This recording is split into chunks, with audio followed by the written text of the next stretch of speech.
UPSC नाम अमीनोमेथेनामाइड, nitrogen का प्रतिशत कितना होगा? 46.6%। फिनॉल को कार्बोलिक एसिड, ठीक है, बिल्कुल सही है। फिनॉल को ये भी लिख लो, फिनॉल को कार्बोलिक अम्ल कहते हैं, फिनॉल को, ठीक है, फिनॉल को कार्बोलिक अम्ल भी कहते हैं, कार्बोलिक अम्ल।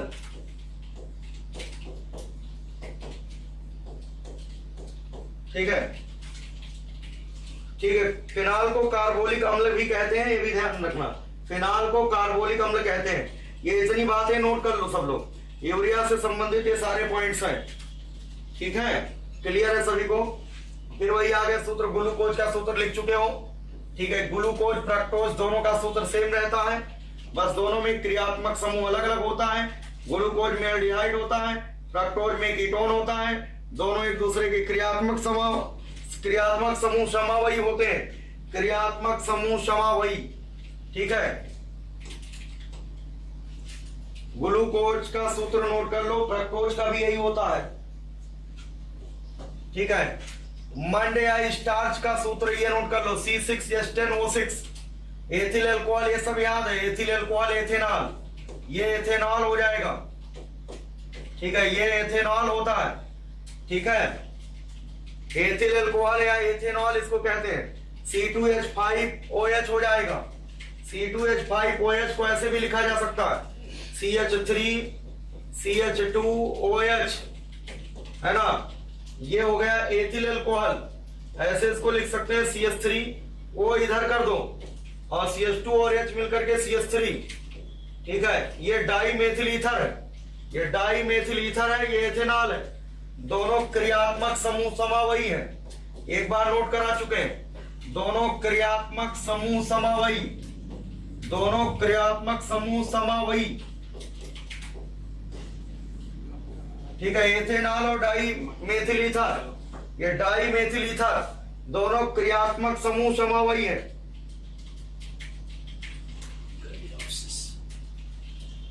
ठीक है, इतनी बात सबको समझ में आ गया होगा।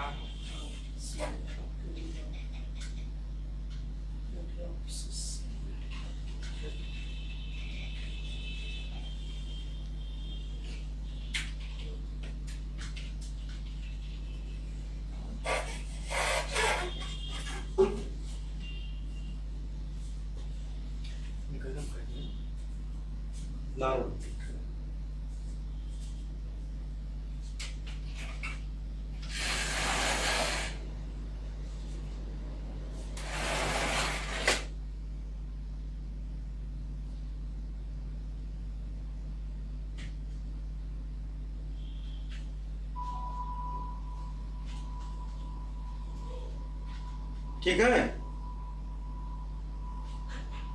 तो ये क्लियर हुआ आप लोगों को। एथिल अल्कोहल, एथिल अल्कोहल, ये एथिल अल्कोहल है, एथेनॉल है, ठीक है, और ये स्टार्च है। अच्छा, इसके जो है एन मॉलिक्यूल्स रहते हैं, ये ध्यान रखना, इसके एन मॉलिक्यूल्स रहते हैं, C6H10O6 के एन मॉलिक्यूल्स, ये पॉलीमर होता है, ठीक है, C6H10O6 के एन मॉलिक्यूल्स होते हैं, इसको ऐसे लिख लेना, यहां पर C6H10O6 का होल एन, ठीक है, ये हो जाएगा।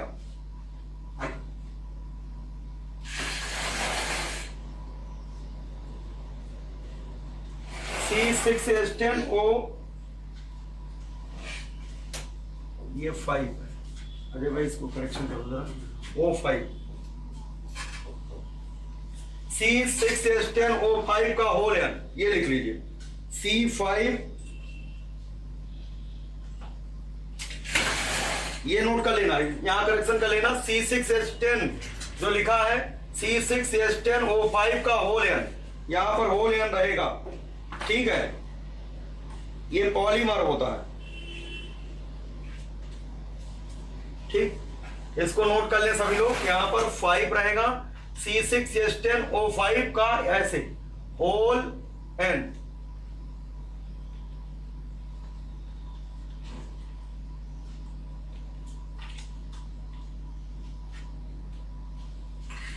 ठीक है, ऐसा रहेगा ये, C6H10O5 का होल N, इसे स्टार्च कहते हैं। और ये एथिल अल्कोहल है, इसको ऐसे भी लिख सकते हैं CH3CH2OH, है ना।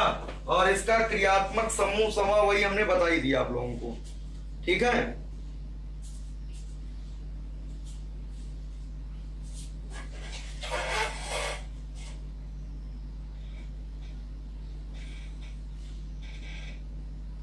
ठीक है, यहां तक सब लोगों ने नोट कर लिया। यूरिया को कार्बेमाइड कहते हैं, ठीक है, बिल्कुल सही है, ठीक है। सोनू यादव बॉलर ने किया था, बिल्कुल सही, ठीक है बेटा। अभी सारे सूत्र मिलते जाएंगे, सारे के सारे सूत्र मिलेंगे, ठीक है। नोट करते चलिए साथ में, ठीक है। C6H10O5 का होल N, ऐसे लिखना है, ये स्टार्च का सूत्र होता है, ठीक है। इतना तो समझ में आ गया होगा सबको, नोट हो गया यहां तक।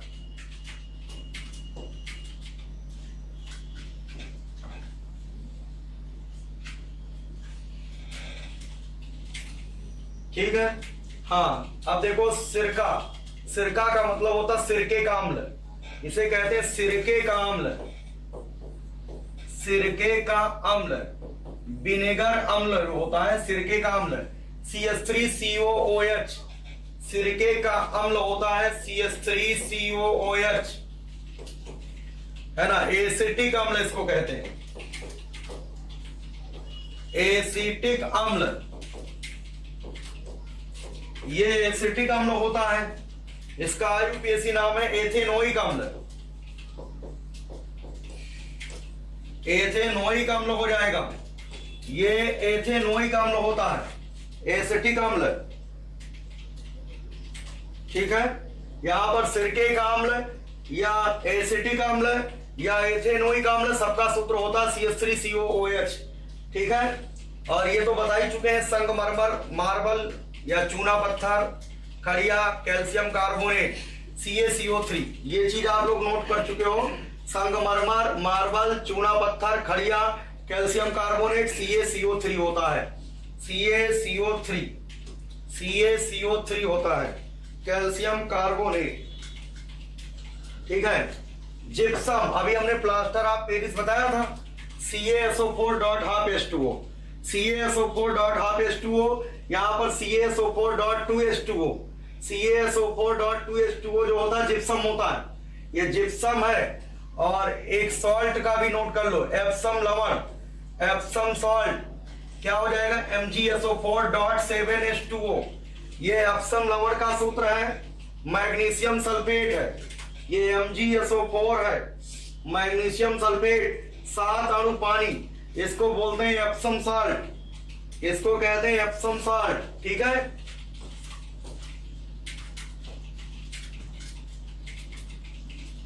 अगला पॉइंट है अम्लराज, अम्लराज को कहते हैं एक्वारेजिया, इसको कहते हैं एक्वारेजिया, मतलब अम्लराज।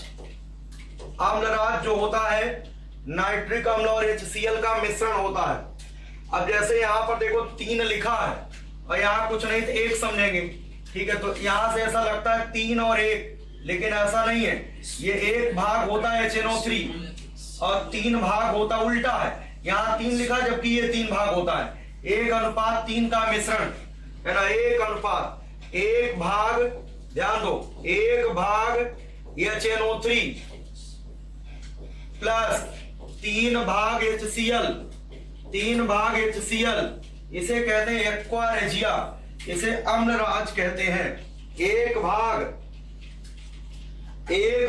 HNO3 होता है, याद करने का तरीका हमने बताया था 3, और यहां पर 3:1, जबकि उल्टा कर दो, ये 3 भाग होता है, ये 1 भाग होता है, 1 भाग HNO3 होता है, 3 भाग हाइड्रोक्लोरिक अम्ल होता है, दोनों का मिश्रण अम्लराज कहलाता है, एक्वारेजिया कहलाता है, एक्वारेजिया, इसको याद रखना। भारी जल, ड्यूटीरियम का ऑक्साइड, लिख लो, ड्यूटीरियम के ऑक्साइड को भारी जल कहते हैं, ड्यूटीरियम के ऑक्साइड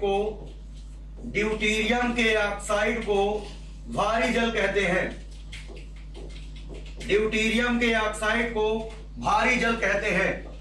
ठीक है, इसका उपयोग मंदक की तरह किया जाता, मॉडरेटर, उपयोग मंदक की भांति। भारी जल का उपयोग मंदक की तरह, ये न्यूट्रॉनों की गति को मंद कर देता है। मंदक, मॉडरेटर, जो न्यूट्रॉनों की गति को धीमा कर दे उसे मंदक कहते हैं। ये न्यूट्रॉन मंदक होता है।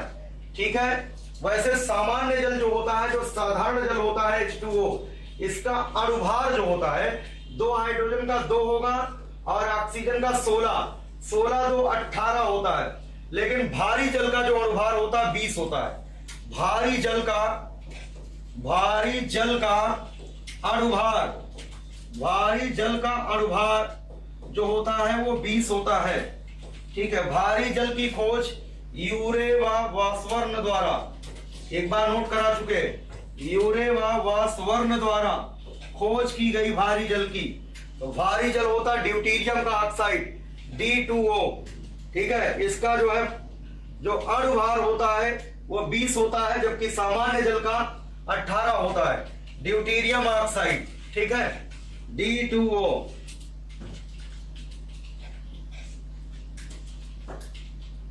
ठीक है, आप देखो यहां पर भारी जल की खोज यूरेवा वासवर्न द्वारा। ठीक है, और ये है बरीटा जल, BaOH का होल ट्वाइस, इसका नाम होगा बेरियम हाइड्रोक्साइड। सही तो पूछा जाएगा बेरियम हाइड्रोक्साइड, ये ना लिखो, सीधे लिखो barium hydroxide. Barium hydroxide, barium hydroxide, ये बेरियम हाइड्रोक्साइड होता है। BaOH का होल ट्वाइस, BaOH का होल ट्वाइस बेरियम हाइड्रोक्साइड है। बेरियम हाइड्रोक्साइड, BaOH का होल ट्वाइस। अगला है यहां पर बेरियम ऑक्साइड। देखिए बेरियम, Ba का मतलब बेरियम, O का मतलब ऑक्साइड, बेरियम ऑक्साइड हो जाएगा। Barium oxide BaO, diborane B2H6। ठीक है, ये डाइबोरेन का सूत्र होता है। B2H6 किसका सूत्र है? डाइबोरेन। ठीक है, डाइबोरेन B2H6 होता है। बेरियम ऑक्साइड BaO होता है। ठीक है, BaO।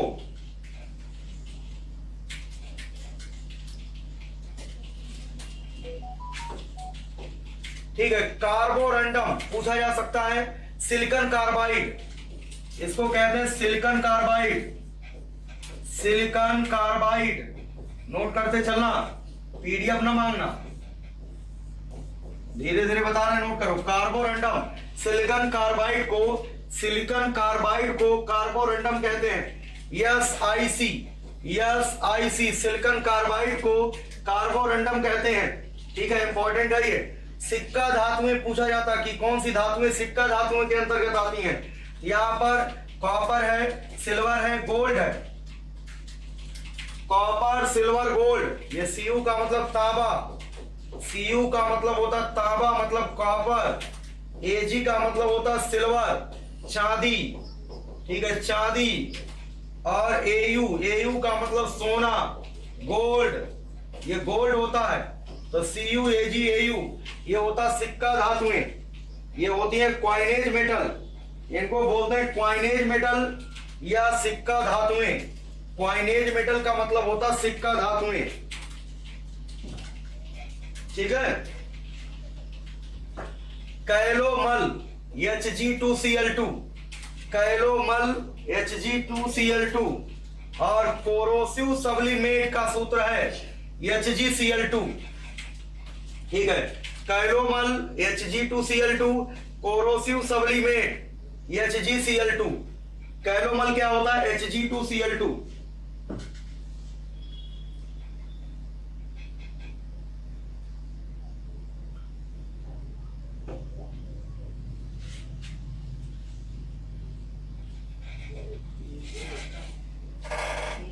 ठीक है, इतनी बात समझ में आया सबको यहां तक? Calomel Hg2Cl2।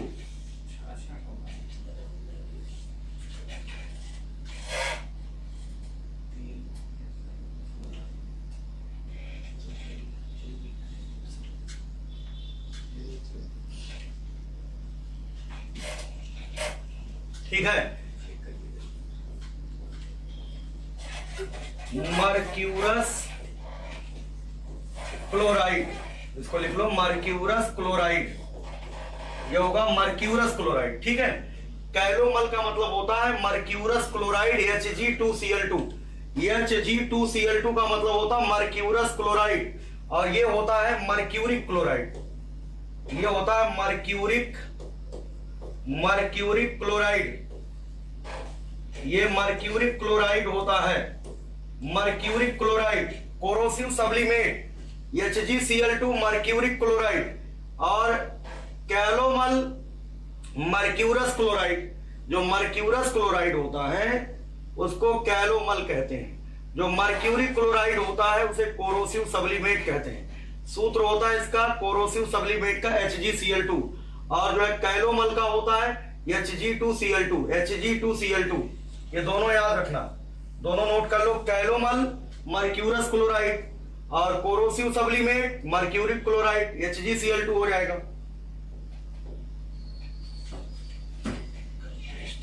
ठीक है, फ्रेयान, फ्रेयान का सूत्र नोट करो सब लोग, फ्रेयान का सूत्र नोट कर लो, फ्रेयान का सूत्र CF2Cl2 का सूत्र नोट करो। फ्रेयान होता है डाइफ्लोरोमेथेन, दो बार क्लोरो है, दो बार फ्लोरो है, दो बार क्लोरीन है, दो बार फ्लोरीन है, और एक कार्बन है, एक कार्बन का मतलब क्या हो जाएगा मेथेन, एक कार्बन का मतलब होता है मेथेन, एक कार्बन मतलब क्या होगा मेथेन हो जाएगा। ठीक है, यहां तक समझ में आया सबको? ठीक है, CF2Cl2 पूरी तरीके से याद कर लो, डाइक्लोरो मतलब दो बार क्लोरो, डाइफ्लोरो, मेथेन मतलब एक कार्बन।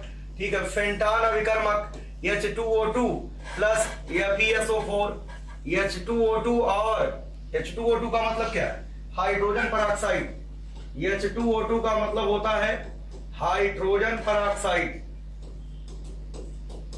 हाइड्रोजन परऑक्साइड, इसे हाइड्रोजन परऑक्साइड कहते हैं, H2O2 हाइड्रोजन परऑक्साइड।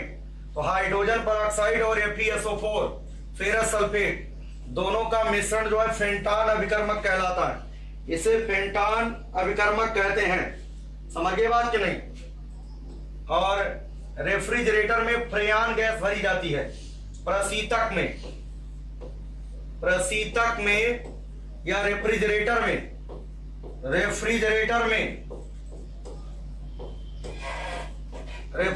में कौन सी गैस होती है? रेफ्रिजरेटर में यही फ्रेयान गैस होती है, ये फ्रेयान गैस होती है।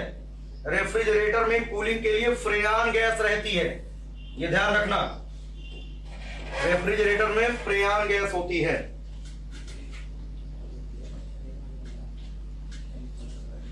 ठीक है, इसके बाद हॉर्न सिल्वर AgCl होता है। ठीक है, सिल्वर क्लोराइड हॉर्न सिल्वर होता है, AgCl हॉर्न सिल्वर। ठीक है,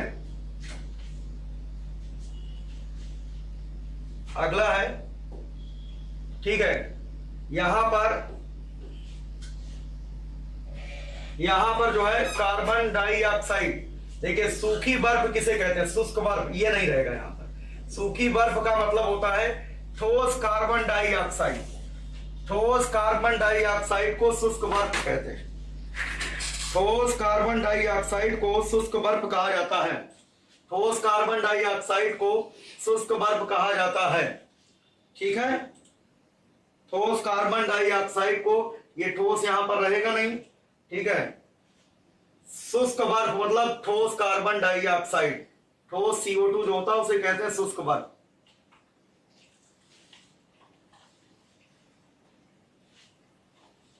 ठीक है, इतना आप लोग याद करके आइएगा, बाकी जो है इसके बाद एग्रीकल्चर की क्लास है। अब जो है मिलते हैं अगले लेक्चर में, इसी के आगे कुछ सूत्र और हैं, फिर इसके बाद एल्कोहल और एल्डिहाइड की बात करेंगे। ठीक है।